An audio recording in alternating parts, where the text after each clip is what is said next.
सुप्रभात बच्चों। आज हम लोग सूर्य के पद क्षितिज भाग 2 कक्षा 10वीं का प्रथम पाठ है। सूर्य के पदों को पढ़ेंगे।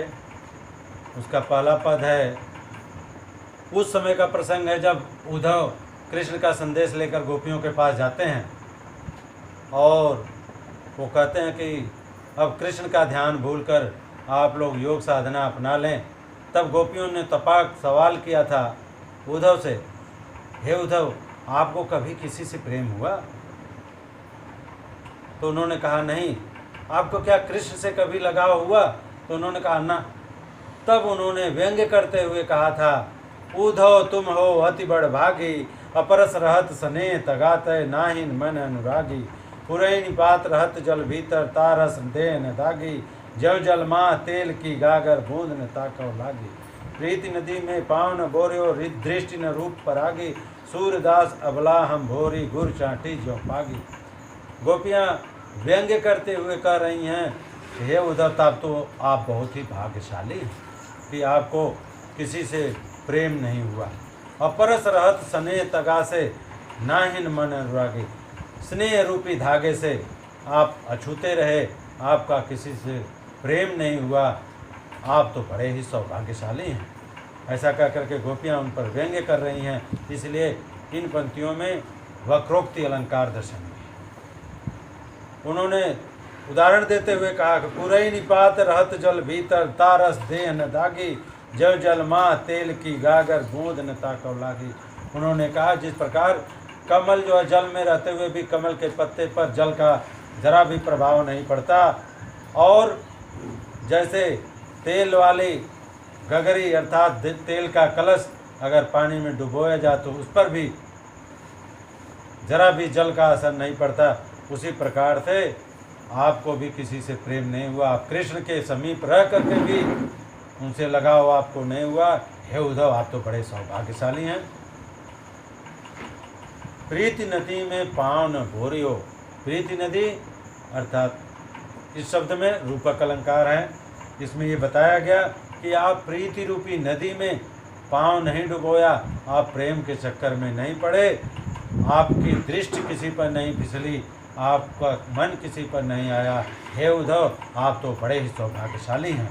ये सूरदास अबला हम भोरी, सूरदास कह रहे हैं, गोपियाँ कह रहे हैं उद्धव से कि ये तो हम ही अबलाएँ इतनी भोली भाली हैं कि हम कृष्ण के प्रेम में उसी प्रकार लिपटी हुई हैं जिस प्रकार से चींटियाँ गुड़ से लिपटी रहती हैं।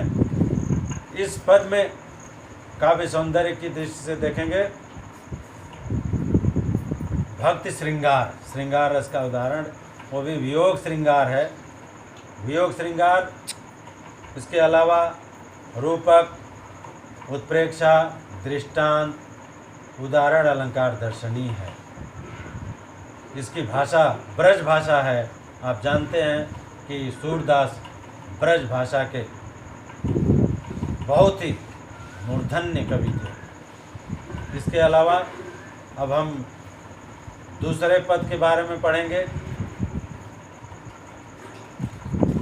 मन की मन ही माँझ रही, गोपियाँ कह रहे हैं, हे उद्धव, हमारे मन में सोची गई बात हमारे मन के अंदर ही रह गई। कहिए जाई कौन पे उद्धव नाही परत कही, हे उद्धव, किस प्रकार कहें, कहा नहीं जाता। अवधि आधार आस आवन की तनमन विथा सही, अवधि आधार आस आवन की, अनुप्रास अलंकार, इस पंक्ति में अनुप्रास अलंकार है। यहाँ बताया गया उनके आने की अवधि की उम्मीद में हम अपने ऊपर हमारा तन और मन जो भी कष्ट आया उसको सहता रहा कि चलो इतने ही दिन की तो बात है, अब वो आ ही जाएंगे, इसलिए हम लोग बर्दाश्त करते रहे। अब इन योग संदेशन सुन सुन, अब आपके द्वारा ये योग का संदेश सुन सुन करके ऐसा लगता है कि हमें जो है और विरह की अग्नि में दहा रहा है। विरहिणी विरह दही, विरहिणी वियोग में जल रही है, दग्ध हो रही है।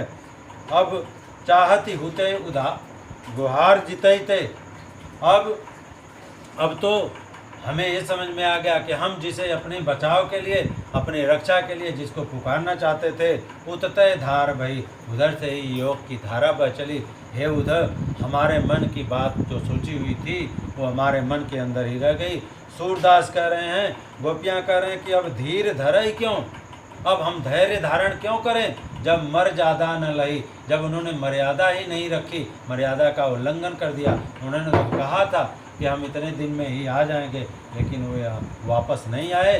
हे उद्धव, अब हम जो है तड़प रहे हैं, अब हमें जो है हमारे मन की बात हमारे मन में ही रह गई है। इस प्रकार गोपियाँ अपने मन की बात बता न पाने का कष्ट उद्धव से सुना रहे हैं। धन्यवाद।